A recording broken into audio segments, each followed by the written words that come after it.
Good morning and welcome to Morning Movie News, where a very interesting situation is developing over at Disney. Now, they've been full of win for quite some time now, and the only place they've had some Disney drama has been basically in the Star Wars sector, although they also had that unfortunate situation with John Lasseter, but they were able to contain that. But now, as they take on Netflix, that's on the horizon, but first they're going to acquire Fox. And we're starting to see some more Disney drama emerge as they try and, get that in order, with that acquisition not only on the horizon, but I feel that they're pretty confident about it because of the things that we're starting to see happen already. I mean, the AT&T Time Warner merger isn't even approved yet. Disney Fox would be next, for approval from the government, but Disney must know something that we don't, because they are, I think, already beginning to make very strong moves. And so you're probably going to see a lot of drama emanating from this space in the coming months. And I think that it's fascinating. We'll see how Disney navigates these very choppy waters. In fact, 2 stories today have to deal with that. And so does this update I want to give you first. Before we get into today's episode, I want to give you an update on something we discussed yesterday. Not only to respond to some of your comments, but because I have new information which I think is going to maybe change the way some of you feel about the story. So I'm talking about Donald Glover, and how upset he got about not just the cancellation of his FXX Deadpool animated series, but the accusation that was made that he was his fault that it didn't go through, that he was too busy, and that he made some very serious allegations, or at least threw some very serious shade at Marvel.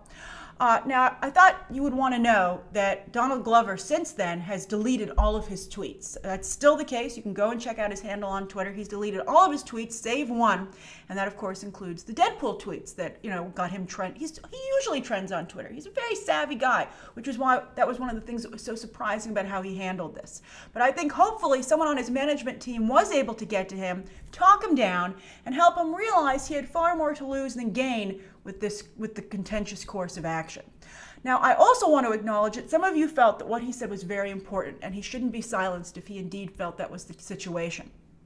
But I think that Donald Glover, and this is something that he probably was made to realize as well, I think his overall success is far more important when it comes to opening doors for others in the industry than this difficult moment. I think that it's important for him to continue to be a very successful person in Hollywood who has lots of great projects, and don't let this unfortunate situation ruin all that.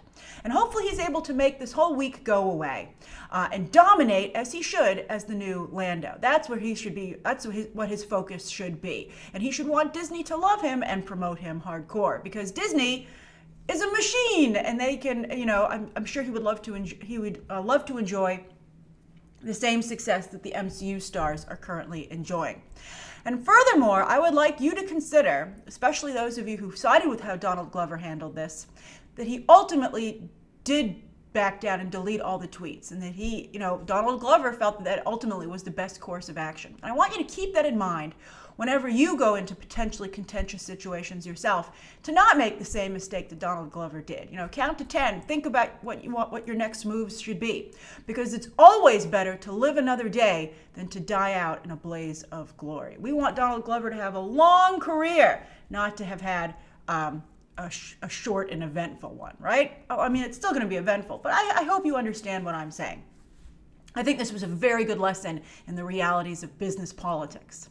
All right, so that's the first story of the day. Now, that's the update. Now let's get to the first story, and that's that the Fantastic Four comics, speaking of going out in a blaze of glory, they didn't. They were put in a coma when their back was turned by Isaac Perlmutter, because he was upset that Fox had the film rights. He totally stopped making Fantastic Four comics, and he put the X-Men comics to the back of the line, in terms of being a priority for Marvel Comics.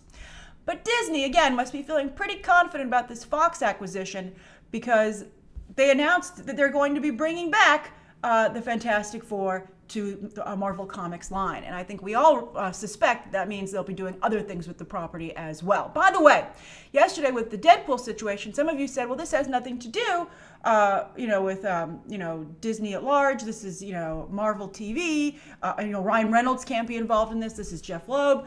I think, again, everything's coming together. And as I wrote to someone in the comments, I think Ryan Reynolds is like, hey, since we're going to be family now, can you kill this series? Because I don't want to compete with Donald Glover for who's Deadpool. And so I think, again, this is all stemming out of that. And also the X-Men movie delay, which we talked about also this week. I think that, again, also coming from this situation. So anyway, again, the Fantastic Four comics are coming back with a fantastic creative team. I didn't think that the creative team was highlighted very well. I had to go and search out who it was, and I was surprised that they buried it because I thought that they're a great team. And that's Dan Slott will be writing. I think he's a fabulous writer. His Spider-Man run is legendary. And then Sara Pichelli, who was a Miles Morales artist. She's very, very talented. So that's a really good, strong creative team. And unfortunately, though, they announced it at the same time that the new Westworld trailer dropped. So it never trended nationally here in the United States. It came close, but it never got into the top 10. And I'm sure some of you were like, I saw it trend. Make sure your settings are set to United States trends overall to really get an idea of what's doing well, not just what's being discussed, by people that you interact with on Twitter. Just give you a better idea of what is really making the news. I think if they'd had better artwork, that might have helped. And Sara Pichelli, again, is a great artist, but for some reason they put the Fantastic Four in the shadows. And so I don't think, you need strong visuals for a story, especially when you're on social media, I think is becoming increasingly visually based. Like, it always helps to have a good picture or a GIF with your tweets, and so they just didn't have one, unfortunately. Now, when I did my Disney Fox breakdown as to how they're probably going to handle the Marvel properties, you might recall that I said I thought the Fantastic Four would be a top priority for them. It's a perfect fit with the Disney brand. It's like it's a live-action Incredibles. I mean, the Incredibles is largely modeled after the Fantastic Four. Now, they could either do a movie, or I was thinking they could do a Disney streaming show, which I think would be very interesting. I mean, Netflix is about to launch Lost in Space. I'm working my way through the episodes myself right now. I was given them in advance as a member of the press, and I think it's pretty darn good, but I think Disney could do better, and I would think they would be tempted to do so. That might be a really good space for the Fantastic Four, since they've already taken so many shots at the big screen. And so again, further proof that Fantastic Four is a top priority for Disney in other spaces, because let's be honest, the comic has not been a big seller for decades. So I don't think Marvel Comics was like, oh, if only we had our Fantastic Four vertical back. I'm sure this is a demand from the higher-ups to start laying the groundwork for the property elsewhere. All right, so that's the first story of the day, and I'm very curious to hear your thoughts on the Fantastic Four coming back, how you'd like to see them come back outside of comics, and how you feel about the Disney-Fox merger as it continues to evolve. And now for the second story of the day, I want to talk about the Avengers Infinity War embargo. Now, it's been announced that the social media embargo lifts on April 23rd, and that the reviews, for actual reviews, is the next day, April 24th. And that's about when it's going to start playing in some other countries. You guys were right. Despite all the hoopla about it being a day-and-date release on the 27th, a couple of countries are getting it a few days earlier. Now, a couple of people actually asked me if I was concerned about such a late embargo lift for the movie, basically the week of release, which is unusual for Marvel. I don't think so. This is the strategy they've been using all along for Avengers Infinity War, and that's last minute, keeping everyone tense and bottled up, and then they explode at the last minute, which would be week of release. And you can, maybe they're hoping amazing reviews, and then everyone is encouraged to go out, if they don't, who doesn't have a ticket already, but if you don't, you go and you make sure you get one. But what's puzzling to me, though, is this fan screening that they're having in the UK April 8th, a week from this Sunday. I don't care how many legal documents they make people sign. If you have fans, they have nothing to lose by divulging what they saw in the movie online. So the entire story is going to leak, including the end credits, everything. Everything will be online because the news is just too big to keep bottled up. And I think it's odd that Marvel will not only not work harder to protect the secrets of Avengers of Infinity War, but seemingly offer them up to everybody, because there's no way you're going to be able to stay off the internet for like 20 days. So prepare yourself mentally for having the movie spoiled for you. It's just I think, a reality that we have to embrace. I think it's crazy, and I'd be curious to hear down below why you think Marvel would conceivably do this. It's very, very weird. All right, then something else I don't understand, the third story of the day, is how Adam Sandler is suddenly able to convince big-name talent to co-star in his crappy Netflix movies. Now, I started watching them when he first began making them, because, I've defended Adam Sandler far longer than most people, but he just finally lost me too. And I think that the quality of his work has just become unwatchable. Yet somehow Chris Rock is co-starring in his latest Netflix movie, Week Of, which, might have been directed and co-written by Robert Smigel, but the trailer looks I couldn't even watch the trailer much less watch the movie. So I don't know why Chris Rock would be like, I'd love to be associated with this. But you know what? Chris Rock is not at the level of Jennifer Aniston. Now, Chris Rock, for instance, he already has a deal with Netflix for comedy stand-up, so I'm sure he wants to be a happy part of the Netflix family, and sure, why not do everybody a solid over there?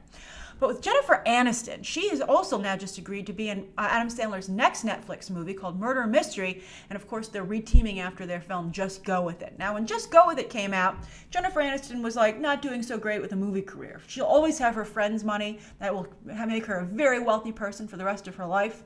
But you know, you always want to stay current.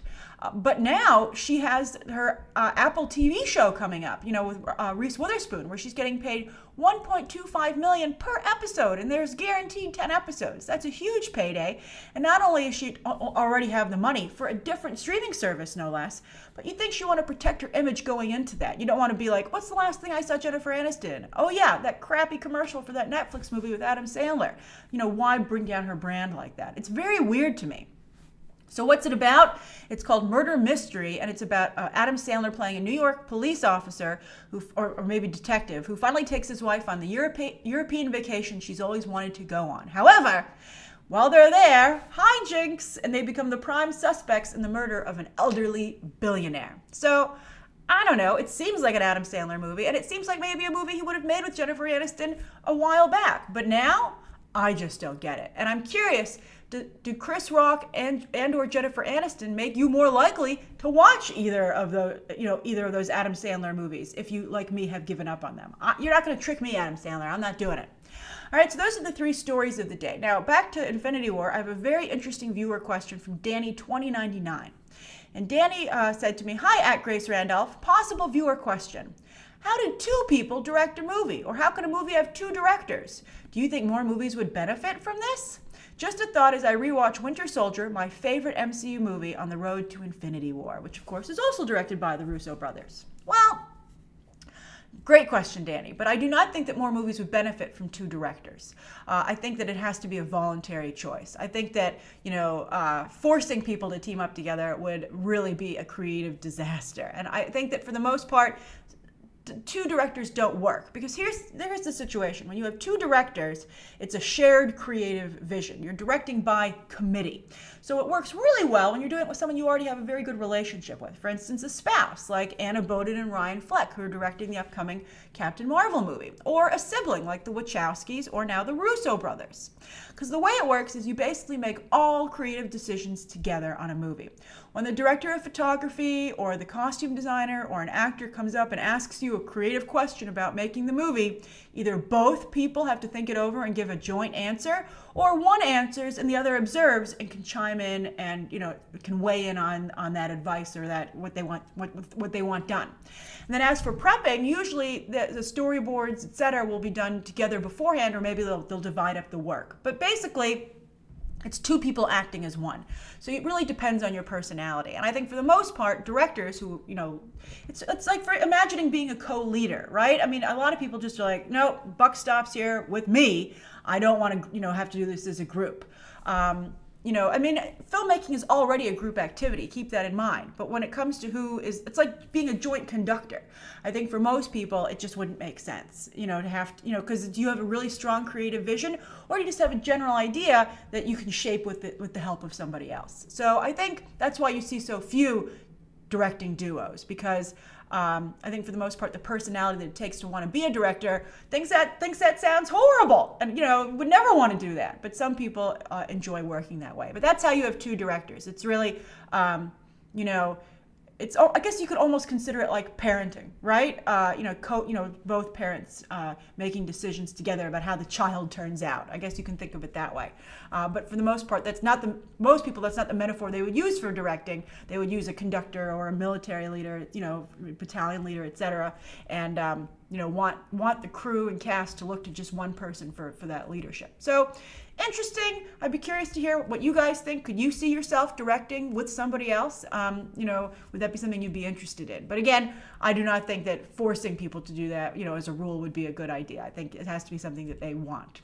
All right, so that's today's morning movie news. Thank you so much for tuning in. Please write down below, I think, today's top 3 stories, that update about Donald Glover, and of course, the viewer question. And then anything you'd like to see covered on Monday, and any questions that you might have. Thanks for watching.